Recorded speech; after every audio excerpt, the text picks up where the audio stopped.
Le morning, les GG, tout sur les dessus de l'actu. Les grandes gueules. Parler beaucoup, manger l'argent, voyager beaucoup seulement. Mais travailler beaucoup, créer des choses, emploi des jeunes, non, non, non. Les dirigeants africains, les dirigeants sont comme ça. Les grandes gueules. Jeudi 23 mai, merci de nous rejoindre dans cette émission. Vous êtes à l'étranger, vous nous écoutez via notre site internet www.espacefmguinée.info. Vous êtes ici en Guinée, en région, du côté de Kankan, c'est 99, vous nous recevez sur place. 99.7 en région forestière à Bokeh, mais aussi à Labé. 4 possibilités pour interagir à nos sujets. Si vous êtes abonné Orange, c'est GG au 837 ou le 657 39 13 13. Ça se passe aussi donc sur Twitter avec hashtag espace GG. Derrière, nous prendrons en compte vos réactions. Merci de nous rejoindre à la une. Recrutement d'un opérateur technique pour l'assainissement du fichier électoral. La CENI vient d'adresser des invitations à cette société auxquelles elle demande de soumettre leurs offres au plus tard le 31 mai prochain. En effet, les lettres adressées à ces sociétés signées le 17 mai ne leur laisse que 15 jours pour soumissionner. Or, la loi s'agissant d'un appel d'offres international prévoit plutôt un délai de 45 jours pour les soumissions, sauf autorisation express du ministère de l'économie et des finances. Question donc ce matin, pourquoi présélectionner cette société? Sur quels critères celles-ci ont-elles été présélectionnées? Pourquoi ne pas opter pour un appel d'offres ouvert? Le délai de 15 jours a-t-il été autorisé par le ministère de l'administration par le ministère de l'économie et des finances? Y a-t-il eu débat à l'interne? Et qu'en pense-t-on au sein de la classe politique? Toutes ces questions posées ce matin chez les grandes gueules. Madame Djenab Kamara, elle est responsable, directrice du département fichier électoral au sein de la CENI. Elle va intervenir dans cette émission et si tout va bien, successivement, nous aurons au téléphone monsieur Selou Baldé du côté de l'UFDG et monsieur Amadou Damarou Kamara du côté du RPG Arc-en-Ciel. Un jeune écrivain guinéen qui prend le contre-pied de la célèbre assertion de Néné Moussa Malé Kamara. Contrairement à son aîné, lui, il estime que la Guinée n'est pas une famille mais peut le devenir. Il estime aussi que la Guinée, en proie à une ethnicité exacerbée par les manipulations politiques, n'est pas un État-nation. Ces positions, il les assume dans un livre édité par l'Harmattan Guinée en 2017 intitulé L'ethnicité en Guinée-Conakry au prisme de l'organisation sociopolitique. Pourquoi la Guinée n'est-elle pas une famille? Pourquoi notre pays n'est pas encore un État-nation? Toutes ces questions posées à notre invité dans la deuxième partie, Oumar Diakabi, écrivain, doctorant en sciences politiques, président de l'association Basse Guinée du côté de la France. Il va nous rejoindre dans la deuxième partie de cette émission. D'autres sujets viendront compléter ce menu. Bonjour Moussa Moïse. Bonjour Abakar, bonjour à tous. Bonjour Tamba Zakari Milimono. Bonjour Abakar, bonjour à tous. Madame So Moussa Yeroba, bonjour. Bonjour Aboubacar. Mohamed Mara, bonjour. Bonjour Aboubacar. Pour commencer, cette actualité, oui Moussa. Ah non, bien avant Moussa, s'il te plaît. J'apprends en ce moment que la Guinée serait en train de faire des yeux doux à ce footballeur français de l'Olympique de Marseille, Bounassar. J'espère que c'est faux. J'espère que la Fédération guinéenne de football n'est pas du tout en train de lorgner sur ce joueur qui a piétiné nos couleurs à maintes reprises, qui a pissé sur notre drapeau à maintes reprises, qui a eu des propos parfois durs envers notre nation à maintes reprises. Ce sont des rumeurs. J'espère, nous sommes aussi des lanceurs d'alerte. J'espère qu'on n'est pas en train de courtiser ce joueur qui a dit clairement que si vous voulez, son ambition et sa priorité, c'était de jouer pour l'équipe de France. Maintenant, qu'il n'est même plus ailier, mais qu'il est reconverti en latéral droit, qui doit encore se performer à son poste, et surtout que son entraîneur vient de se faire virer moyennant 10 millions d'euros, j'espère qu'on ne va pas aller le négocier pour nous le ramener. Parce que ce serait un très mauvais exemple qu'on serait en train de donner à ceux qui, malgré le fait d'être nés à l'étranger, parfois étant même des métis, et même pas couleur d'ébène comme moi, mais qui malgré tout optent pour jouer pour notre pays, j'espère Je qu'on vais n'est te pas poser en une train. question, Mohamed. Il y a quel mal à ce qu'on sélectionne Justement, Bouna parce que Sarr? jouer- Bouna Sarr, il a sa place Non, dans mais tu l'équipe m'as nationale. posé une question. Oui, mais Je n'ai pas dit qu'il n'a pas. Il n'a pas sa place, à mon avis, dans l'équipe nationale. à la Pas qu'il base, n'a pas. Attendez. à la base, Tu m'as je t'ai posé dit, une à la question. base, je t'ai dit que vous n'avez aucune information officielle que J'ai dit, Bouna Sarr a été j'espère, contacté nous par la sommes Fédé. des lanceurs d'alerte. Bien, ouais. J'ai dit bien, j'espère que ce n'est pas vrai.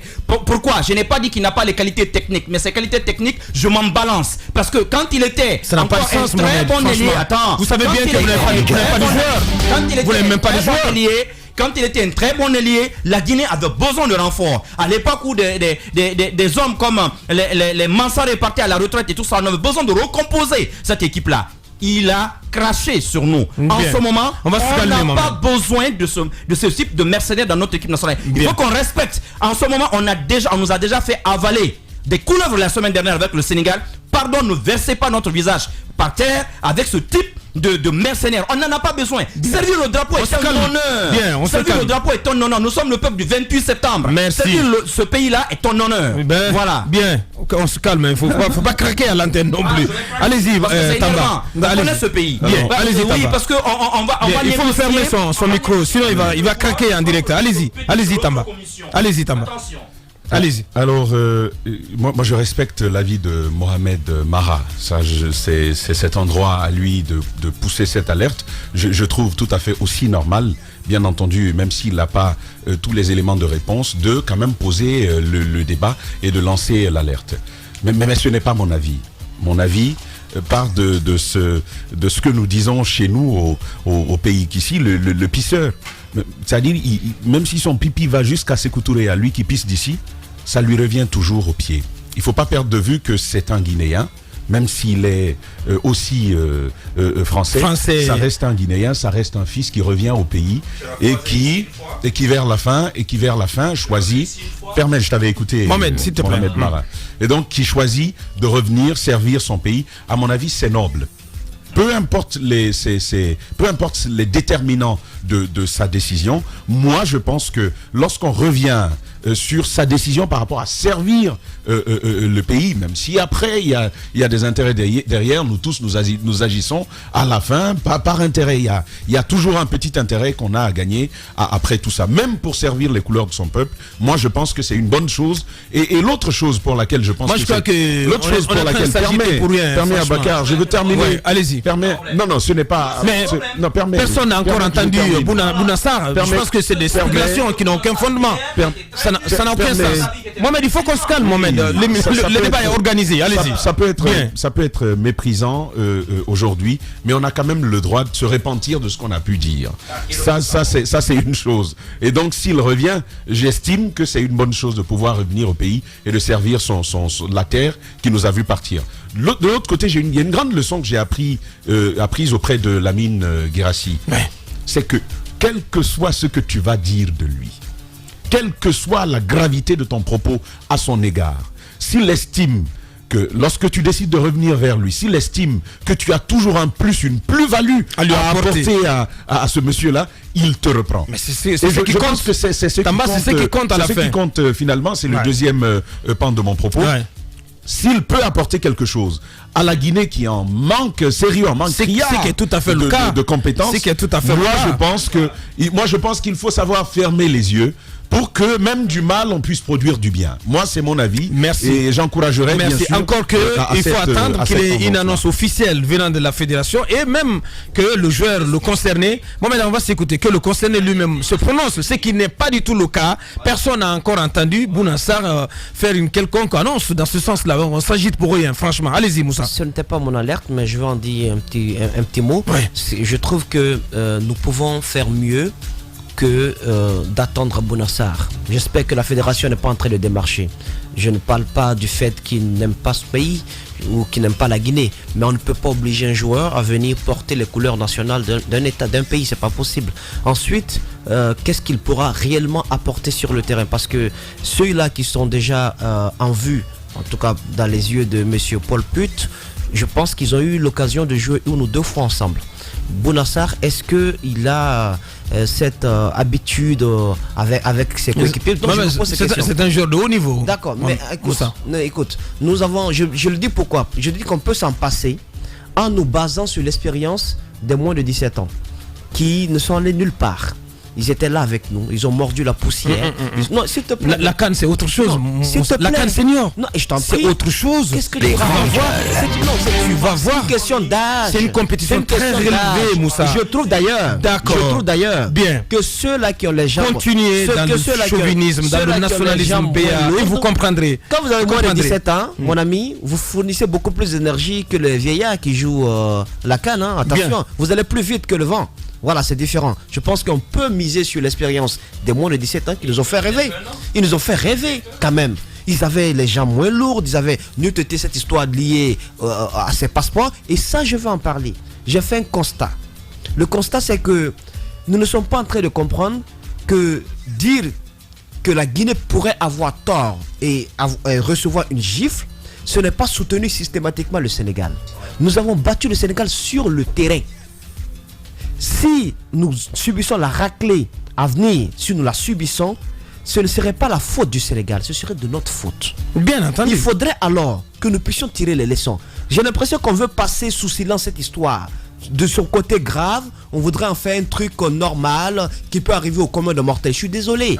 Je veux savoir qui a passé le coup de fil au ministère de la Sécurité pour changer les passeports de ces deux joueurs. Il faut qu'on nous le dise. Oui, mais il y a une enquête interne Oui, qui je est sais. ouverte. Ouais. Cette enquête il faut interne, attendre, il faut attendre les résultats. On Moussa. n'attendra pas éternellement. Il faut pas être un expert du FBI ou de la CIA pour sortir les résultats. Qui a passé le coup de fil? Je sais qu'Antonio Souaré s'investit énormément pour le football guinéen. Il a fait beaucoup de réformes. Il s'investit également beaucoup dans le côté social. Mais ce n'est pas de lui qu'il s'agit.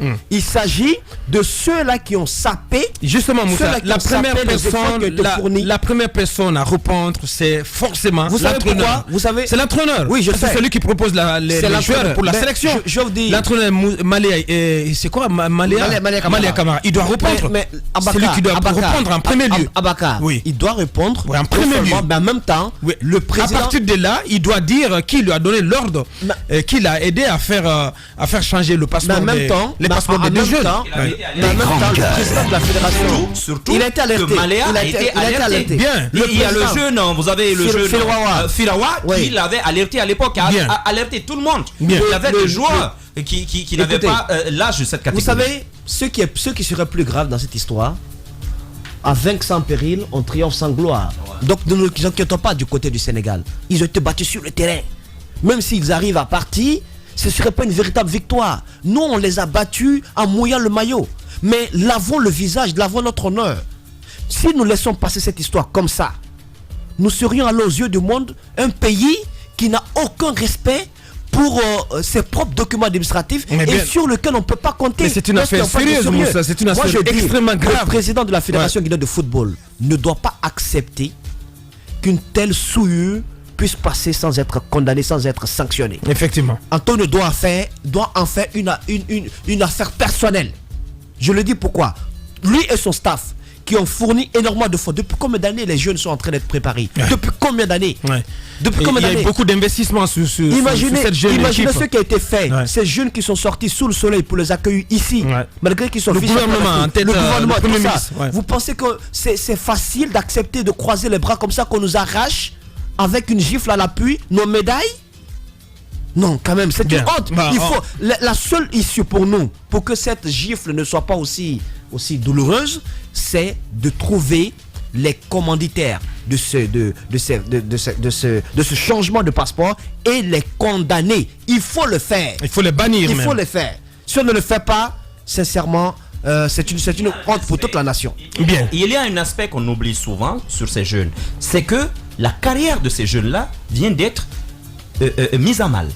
Ils vont être suspendus si la décision se confirme pendant 2 ans de toute activité liée au football. Ça, on n'est pas. Non, de toute compétition de la CAF. Non. Mais si, si. Lis bien. Si, si. Lis bien. Non, les deux jeunes, oui. Les deux jeunes sont bannis. Les deux jeunes. Oui, bien entendu. Ça veut dire, Ouais. Mais qu'on est en train de détruire la carrière. N'oubliez pas, je ne veux pas dire le nom de ce monsieur ici pour ne pas encore réveiller des douleurs chez lui, mais on en a connu un autre comme ça, qui était meneur de jeu ici. Qui est même allé au Sili national. Mais pour ce type justement de tripatouillage sur l'âge, Le monsieur est revenu ici en Guinée alors que c'était l'une des plus grosses pépites de notre football, en tout cas pendant ces 20 dernières années. Je pense qu'il faut prendre cette histoire-là à bras le corps. Il faut démanteler ce réseau parce que derrière ce recrutement, encore une fois je le dis, j'aurai l'occasion d'essayer de faire des déballages là-dessus, mais il y a énormément de rétrocommissions.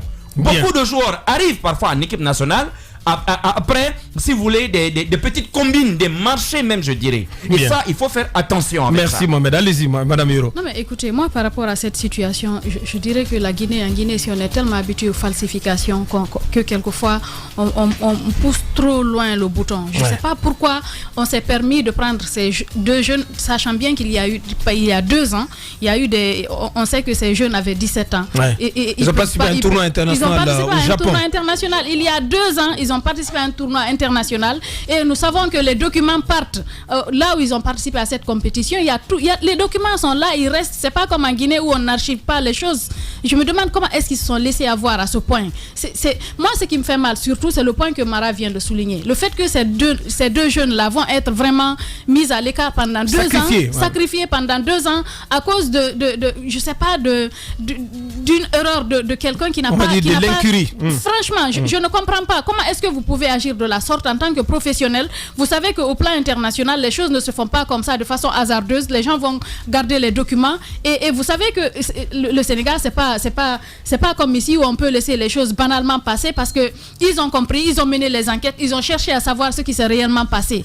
Mais imaginez le jour où ces jeunes sont rentrés, la fierté des Guinéens, les gens qui sont sortis sous le soleil. Moi, j'étais à Madina, j'ai vu la foule, j'ai vu la joie des Guinéens qui en ce moment, avaient besoin d'une telle joie, d'une telle cohésion, de célébrer quelque chose ensemble. Après, on nous ramène ça à la figure pour nous dire que non, c'est pas vrai. On a falsifié des documents, on a mis des jeunes qui n'avaient pas l'âge. On a besoin de savoir réellement ce qui s'est passé. Il faudrait qu'on mène des enquêtes, qu'on sache qui a fait ça, qu'on sanctionne la personne. Il ne faudrait pas qu'on falsifie tout dans ce pays, dans tous les domaines de la vie, dans tous les départements. Partout où vous partez, combien de personnes changent ici leur passeport, diminuent leur âge, partout où ils vont. Je pense qu'on n'en a pas forcément besoin. Oui, de des faux diplômes et des faux titres.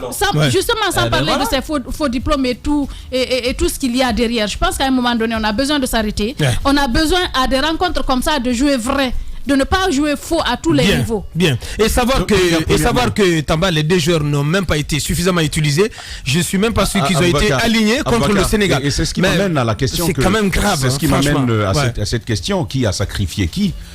Moi, je pense que vous-même joueur, vous savez que vous avez déjà participé à une telle compétition. 2 ans plus tard, vous revenez, puis on vous dit non, on va arranger, on va vous donner l'âge qu'il faut et vous acceptez. Ils sont aussi complices de ceux qui est en train de leur tomber dessus. Je n'écarte pas la réalité que ils ont mal agi, c'est responsable à un certain niveau, mais soi-même déjà leur responsabilité est engagée.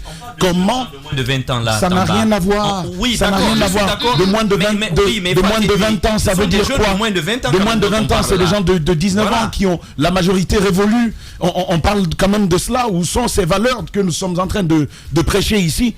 Quand on ne peut pas falsifier votre dossier si vous n'êtes pas d'accord vous-même, que ce le soit. Et donc, il faut souligner leur responsabilité. Ensuite, et je suis d'accord avec vous là-dessus, il faut souligner la responsabilité des encadreurs. Bien. De l'autre côté, ce qui m'étonne, même voler, il faut voler avec intelligence. Au niveau du sport, c'est quand même un secteur par excellence de la fraude et de la falsification. Les gens falsifient leur âge. Quand on vous dit un tel joueur international, il a tel âge, ça ne vous fait pas rire souvent? Effectivement. On en rit tous. Mais en Guinée même... On a vu aussi, les images des cadets camerounais, mais... Parce que je vous dis... Alors, je ne vais pas voir. Vous voyez bien que dans notre pays... C'est des gaillards, hein? À la barre. Bien. Alors, dans notre pays, ce que ça révèle, c'est quoi? C'est encore triste. Je vais le dire, bien sûr, avec une dose d'ironie, mais on ne sait pas copier le bien. Mais même le mal, on ne sait pas faire, comme les autres, ils savent le faire. Oui, absolument. Les autres pays volent sur l'âge. Même nous-mêmes même voler ça, là, on ne sait pas voler. Et donc, on nous saisit là-dessus. On vole mal, donc on va payer les frais du vol, du mal volé. Parce que là, c'est ce qui est arrivé. Et puis voilà. Ouais, le mal volé, il y a déjà le mal en volant et il y a le mot mal aussi. On passe à autre chose, Moussa. On passe à autre chose, mais juste une virgule pour dire que les sites sportifs guinéens, relâchez-vous. c'est mon constat personnel. Je vous trouve lourd sur cette histoire. Je trouve que vous avez la plume lourde. Vous n'êtes pas en train de rendre service au pays. Je parle de nos sites sportifs guinéens. Flétrissez le comportement de ceux qui sont à l'origine de cette honte nationale.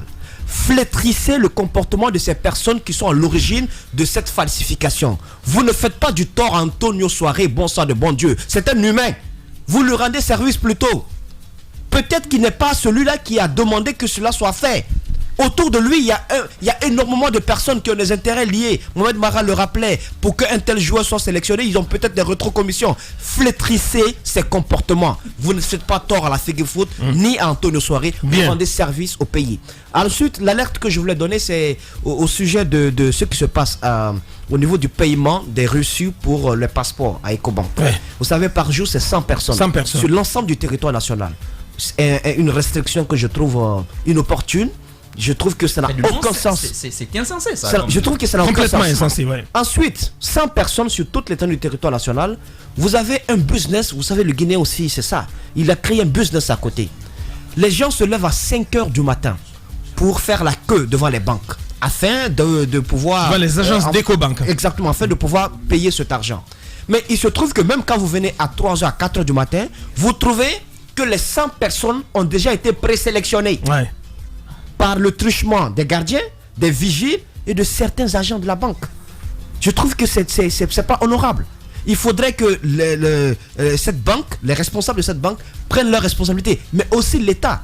Il faut laisser quand même les citoyens venir, qui viennent à l'heure, payer le montant qu'il faut et avoir l'État, Iris, moi je pense qu'il faut décentraliser. C'est pas normal. Il faut peut-être procéder autrement par Orange Money ou par le truchement d'autres banques, Moussa. De toutes les façons, on ne peut pas tout centraliser dans les mains d'Ecobank, alors qu'Ecobank à l'interne n'a pas de dispositif de sécurisation des recettes, des fonds issus de ces paiements. Il faut le faire parce que lorsque le prestataire se montre défaillant, il faut passer à autre chose, Moussa. On peut mettre les clés de sécurité autour de cette histoire et permettre à d'autres structures de recevoir le paiement de ces montants-là. Pourquoi pas par mobile money aussi, hein? Sincèrement, parce que le but c'est quoi? C'est de permettre à ce que les Guinéens qui en ont la possibilité, qui savent qu'ils peuvent voyager, puissent au moins avoir un passeport. Je ne sais pas pourquoi est-ce qu'on mettrait des restrictions, parce que ça n'a aucun sens. L'État a un énorme pourcentage, la plus grande part des 500 000 payés pour avoir le reçu. Je pense qu'il faut quand même mettre fin à cela parce que c'est extraordinaire. Au lieu des restrictions, on voit bien que la demande elle est croissante.